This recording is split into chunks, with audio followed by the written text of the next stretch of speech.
Welcome back to another episode of Dr. Schwartz and Mr. Power. I'm your host, the guy who named a podcast after a 19th century novel about the dangers of following your dreams, Mr. Alex Power. Dr. Schwartz is not with me today, but he will be back next week to discuss supplements and why they're mostly crap. But don't despair. You'll be all right with just me today. So today we're going to go on well-trodden ground and discuss whether or not bodybuilding is in fact a sport.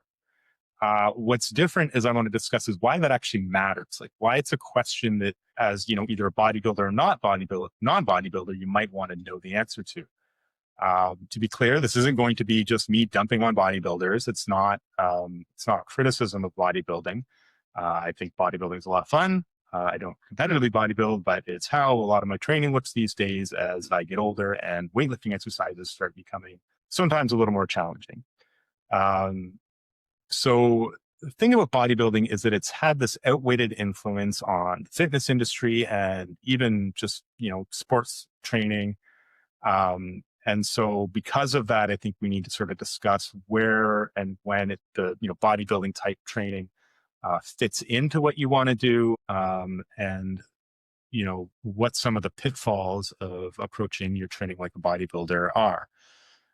So if you've been listening to our podcast, might notice that we frequently talk about, one of the things that you really want to define first is what are your goals? This is really important because it informs, the approach that you're going to take. So if your goal is to competitively bodybuild, then yeah, you should be a bodybuilder and do bodybuilding training.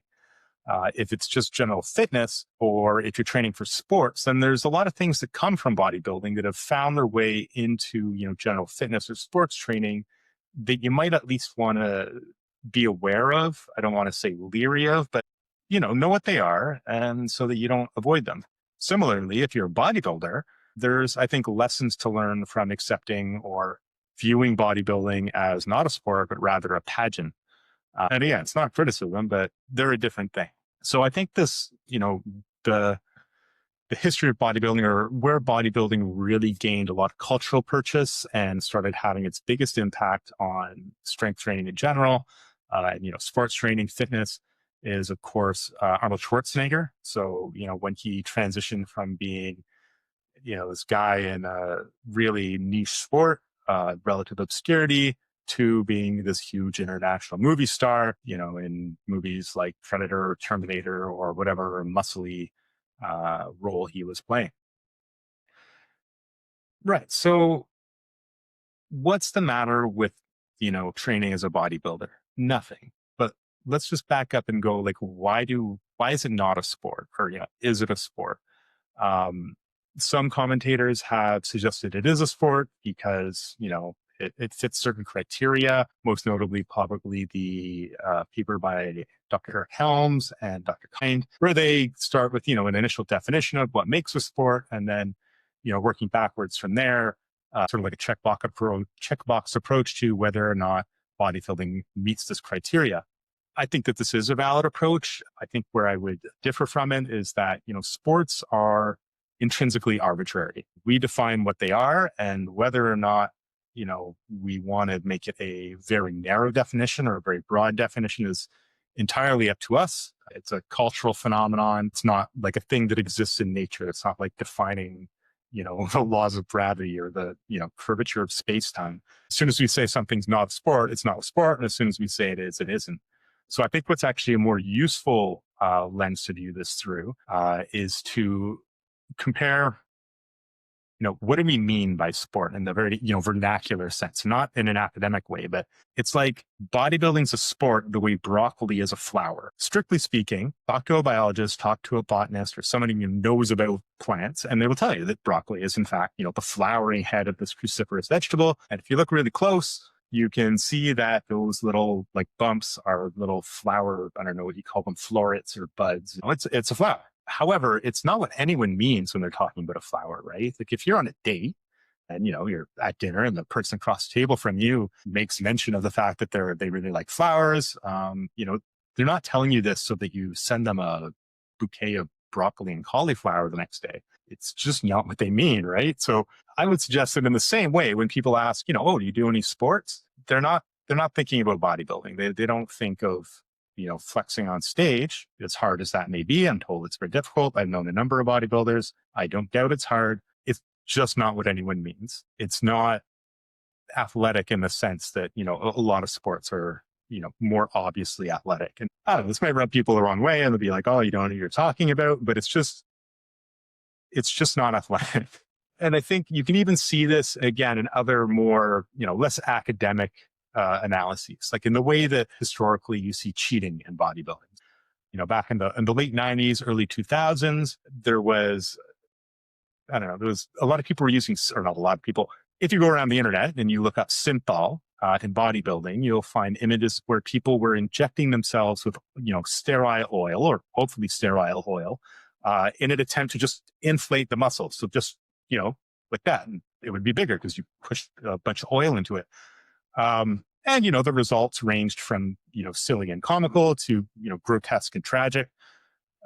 Similarly, if you look at things like implants, like, pec implants or calf implants, where people are getting, silicone implants to suggest a greater level of musculature than they actually possess. Again, neither of these things are going to improve any sort of athletic performance. Finally, ab etching is something that you saw, and I assume it still happens, where people would get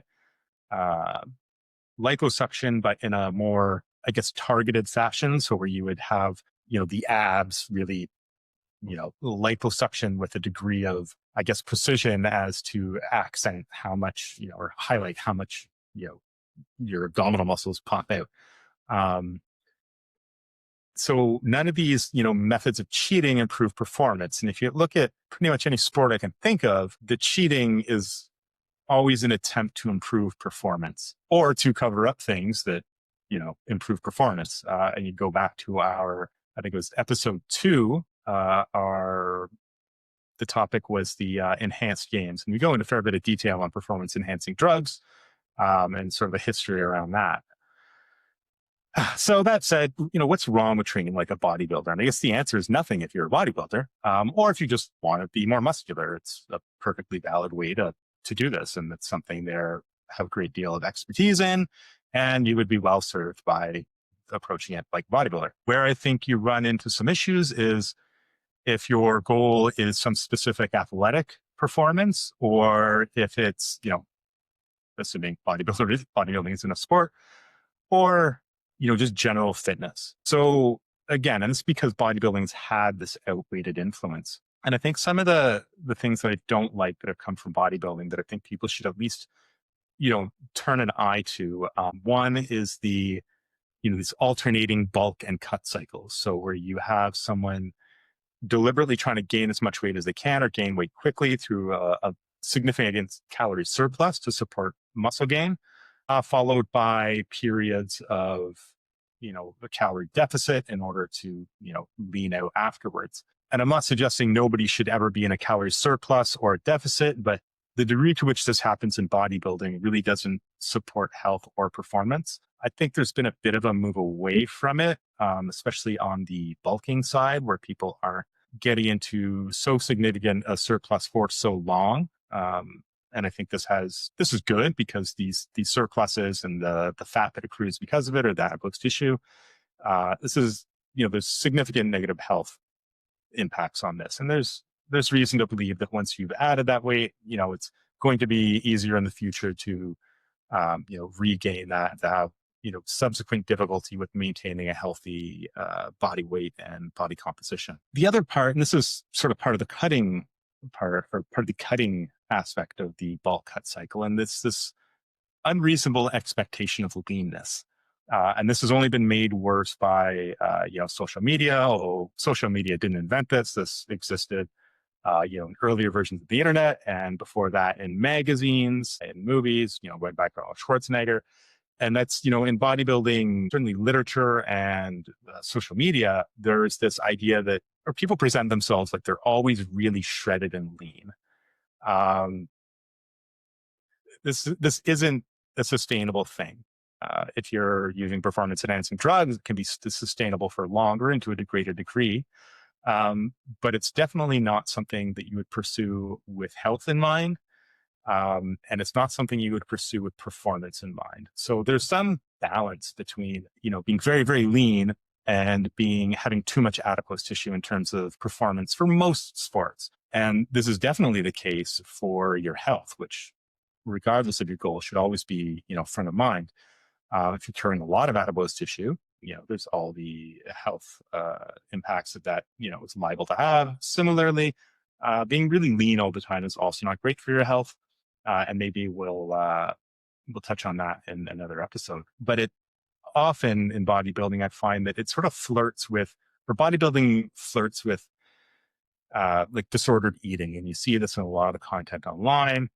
Um, a lot of people talk about their inability to control appetite after coming out of a bodybuilding competition. And there's more and more content dedicated to how to manage that. And to me, that's just a bit telling, and I can't help but being critical of it. Yeah. So if you're not a bodybuilder and you're, either just someone who wants to have an eye towards athletic performance or your health, you never need to be as lean as a bodybuilder is on stage. More in exercise and competitive anorexia than it is in athletic performance. And that's one comment I don't mind making and getting hate over, because I really believe it. It's not good. This is not supportive of health or any kind of performance in the sense that people mean athletic performance.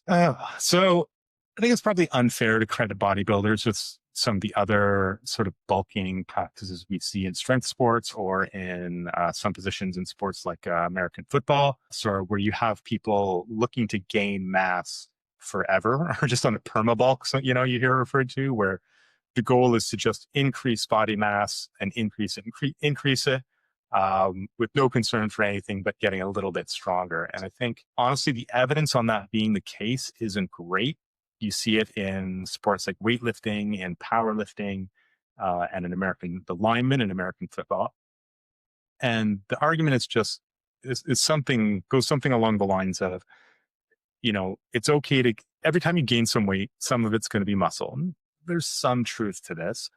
And so if it doesn't matter and there's no weight division and you don't have to get anywhere quickly, then you're better off just gaining weight in perpetuity. You're always trying to be as heavy as you can. And sumo wrestling would be another example of this. And I think the actual evidence for that is a little thin on the ground. And I would point to, weightlifters like Pizorenko from the early 80s, who was actually pretty lean for a super heavyweight weightlifter and had some of the, best lifts of all time, which doesn't mean everyone can do that. But I think it does, it should give people pause when they think that, you should always be gaining weight if your goal is just performance above all else as, a super heavyweight athlete. And this isn't a body shaming issue. It's not because, I think people should be lean to look good, but there's very real consequences to carrying around, very significant amounts of adipose tissue. Not least of which because it's not obviously easy that you can just take that off when you stop competing or when you decide that, your long-term health needs to start, getting the front seat. So the flip side of that, like if we think about, trying to be lean all the time, and I do think the bodybuilding has, influenced this. It's not the only thing that's influenced this, but it definitely has had an impact in my view. And that's, the risk of REDS, or relative energy deficiency in sports. So this is, you often see in athletics, typically in endurance events, where there is, again, a benefit to being relatively light. You don't want to be carrying tons of extra weight because it just, weighs you down. And if you're doing an endurance event, you have to do something, whatever it is, for a long time. And carrying dead weight that whole time is a non-trivial challenge. And so what this is this is a syndrome or a condition that is characterized by, long-term inability to meet, the calorie requirements necessary to both sustain some performance and, I guess, sustain recovery. And so what you see is some of the signs of this, and it's a syndrome. So there's like a checklist of symptoms that, characterize it. In endurance athletes, you often see stress fractures of bones, or you see injuries that don't heal, or in women, stop having their period for a period, for some amount of time that extends beyond their normal cycle. And, it's not exactly the same, but it, gets lumped together with ideas around overtraining, again, just because there's this lack of recovery component. And so REDS isn't the direct result of being lean per se. And, many people who suffer REDS aren't necessarily remarkably lean. But the pursuit of leanness can definitely exacerbate the condition. Like if you are, an athlete who's on the borderline of, a syndrome like REDS, where, you're always trying to keep your weight down. You're always trying, year round, trying to stay as lean as possible. You do run the risk of either exacerbating a pre-existing condition or, pushing yourself over into that, what would be, characterized as REDS. And again, this is characterized by the, chronic inability to meet energy needs.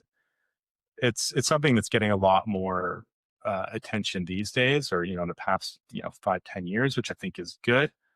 But it's a difficult thing to diagnose on your own.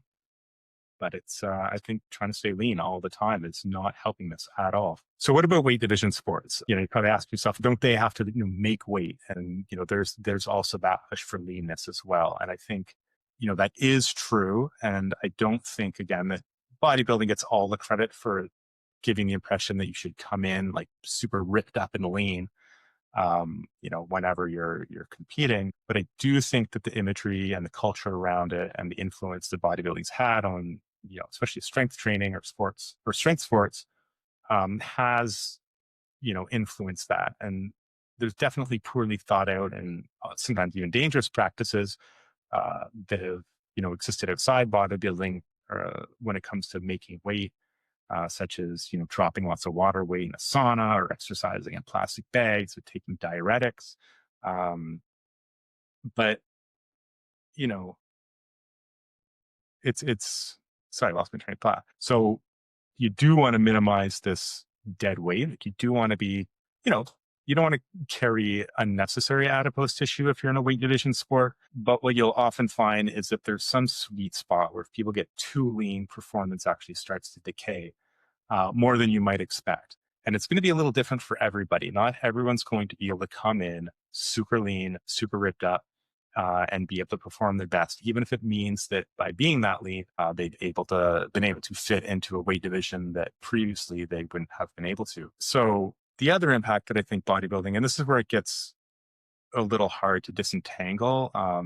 There's been, more recognition, not just in strength sports like powerlifting and weightlifting, but in, wrestling, judo, mixed martial arts, that you do want to be, be carrying as much lean mass or muscular weight into competition as possible. And that's where I think it gets difficult to know how lean you should be and how you should get there. And it's important to remember that for the bodybuilder, it doesn't matter how they got there, right? Like if they're getting very lean, they win. It doesn't, preserving their muscle and all that, but it doesn't matter if they can perform any task beyond their posing routine. And so if you're pursuing those levels of leanness through, methods promoted by bodybuilders, where it's just this last, they take like 3 months to get down to this like just paper thin skin looking levels of leanness, that's not going to support your athletic performance. If you're, a wrestler, MMA fighter, or a weightlifter, you're training hard right up until, the week of. Bodybuilders are not. Talk to anyone who's done a competitive bodybuilding show and ask them how they feel in that last month coming into their show. And it is not a feeling of high performance. They look the part, but it's a pageant.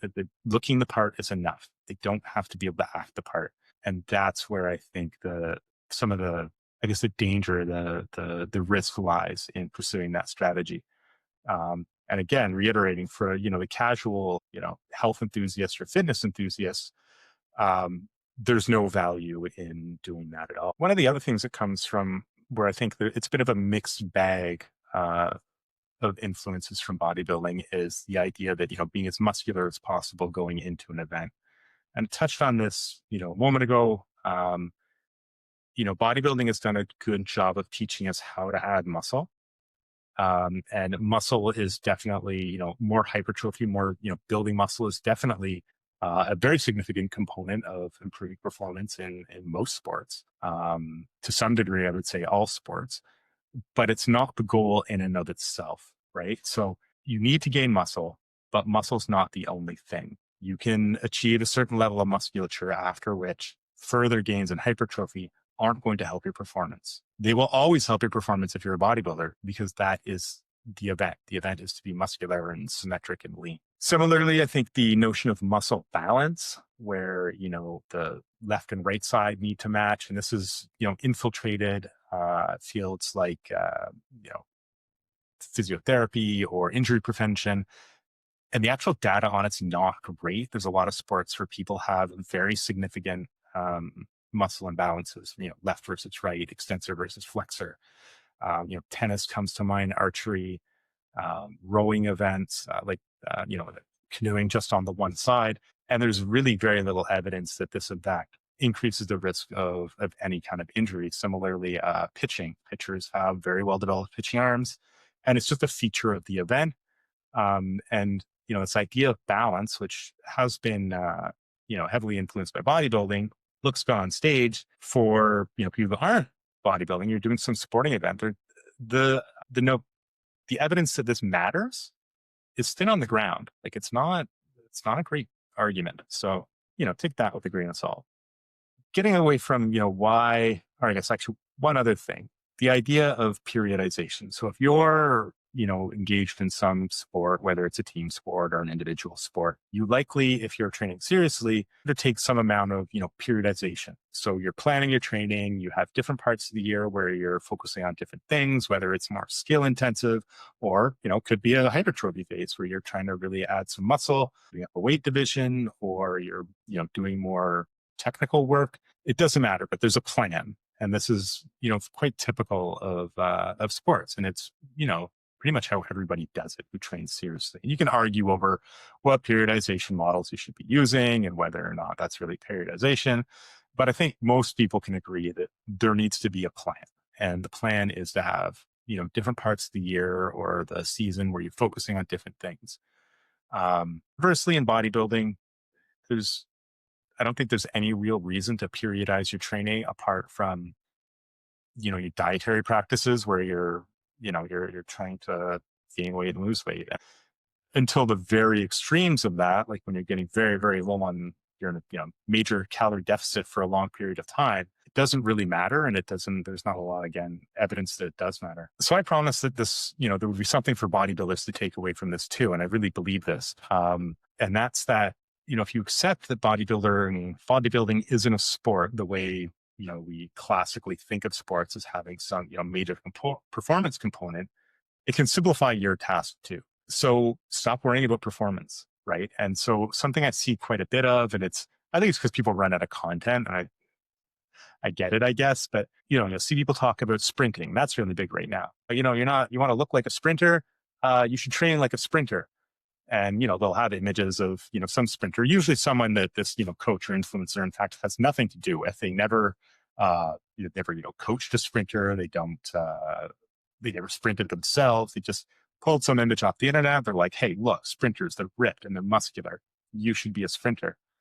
And you see, other stuff too about like, jumping or, plyometric work or whatever it is, right? You should do power work because it recruits, type 2 muscle fibers, and they're the bigger muscle fibers. So this is going to help your hypertrophy. And I'm telling you, you can forget all of that. It's nonsense. If you look specifically at the sprinting part, there's a pretty significant survivorship bias when you look at sprinters. Like whenever someone on the internet or talking about fitness, they bring up sprinters, everyone conjures images of the world championships or the Olympics. And you've got this lineup of, men or women, and they're all super lean and muscular. Those are just the people who made it to the top. For every Usain Bolt or whomever that, stands up there and is just like ripped up and muscular, there's like 100,000 kids who joined track and field, trained like sprinters, did sprinting stuff, sprinted, ran 100 meters in 14 seconds and looked really mediocre. But you don't see them, but they also did sprinting training. And, I coached track and field for a number of years, coached sprints and hurdles. And, most people who came out, they got better at sprinting. They trained like sprinters multiple times a week. And none of them ever looked like, the people that you think of when you conjure sprinters. But I've also seen people come out and did go on to do, compete at the Olympics and internationally. And honestly, most of them looked pretty good on day one. because genetics is a bitch. So if you're a bodybuilder, just forget about the performance stuff. Just save the, I mean, if you like doing it, do it. But if you don't want it, don't. Like, just relax, do your bodybuilding thing. That's like similarly Olympic lifts. I'm a weightlifting coach. I love weightlifting. I'd like everyone to weightlift, but not because I think it's great for bodybuilding. And you'll see the same thing. Like, oh, weightlifters have great traps or they've got great quad development. It's like, yeah, sure. But like, there's just better ways to spend your time. If you want to weightlift because it's fun and you get a kick out of it, do it. But if your goal is bodybuilding, like, don't waste your time learning stuff like that. It's just a ton of work for nothing other than, it's kind of fun.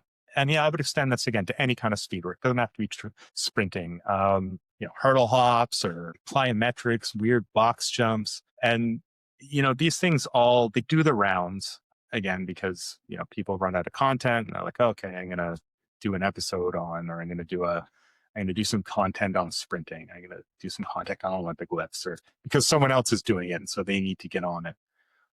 Yeah, just don't bother. Save yourself the trouble. If you're a bodybuilder, just do your bodybuilding thing and accept that you don't have to perform at anything. And in a way that's kind of nice, because you don't have to worry about any of the skill stuff. And really your long-term goal is to just like push on that, ever increasing volume load button, and making sure you're balanced and you're hitting muscles that no one else actually worries about or cares about. I don't know, your serratus anterior or whatever. And yeah, you'll be happier and have more peace of mind because of it. So I guess I would wrap up, and this is going to be a pretty short episode because I'm by myself and I don't know how long people want to just listen to me lecture them. But again, bodybuilding's not a sport, or at least it's only a sport in the way that broccoli is a vegetable, or that, I don't know, prairie oysters are seafood, although that's a little bit different. Don't worry about it. If you're not a bodybuilder, don't go in for all the bodybuilding stuff. You don't have to be super lean. It's not a good idea. Don't get into these drastic bulk cut cycles. It's not going to serve your interests. Muscle symmetry or muscle balance are overplayed at best, maybe even a complete waste of time. Hypertrophy work is important. You're going to need to develop your musculature in order to achieve, your peak power and strength. And it can support a lot of goals. Nobody needs to be as lean as bodybuilders, like, ever. It's hard to do. It takes months, especially in the drug-free context. And everybody I've ever known who's done it says it is terrible. And you just feel, especially in the final stretches, you feel terrible. And then finally, for bodybuilders, heal thyself. Just do your bodybuilding thing. Don't worry about like whatever the next sort of gimmicky thing is, whether, it's speed work or, lifting with chains or bands, or learning how to do Olympic lifts, or sprinting, which, people never appreciate how difficult it is, especially if, you're a bit older and you haven't done it in a long time. It's very taxing. I see a lot of strained groins from people just deciding that they're going to be a sprinter. So that was a short episode today, but I'm going to wrap it up there. Thanks for listening. Next week, you will have the full complement of Dr. Schwartz and Mr. Power, where we're going to be coming at you with what is a bit more of a screed against supplements and the supplement industry. Why you shouldn't waste your time on a lot of these things, because they do not, will not, cannot have drug-like effects. If you like the content we're creating, help us out by like and subscribe. We're on Spotify. We're on podcasts. You can also find us on YouTube or anywhere else under Praxis Strength and Nutrition. Similarly, if you're looking for remote coaching, we offer that. Go to praxispn.com. The link's in the show notes. And yeah, if you have any questions or want to see anything from us, just reach out, let us know. We're glad to receive input. Have a great rest of your week.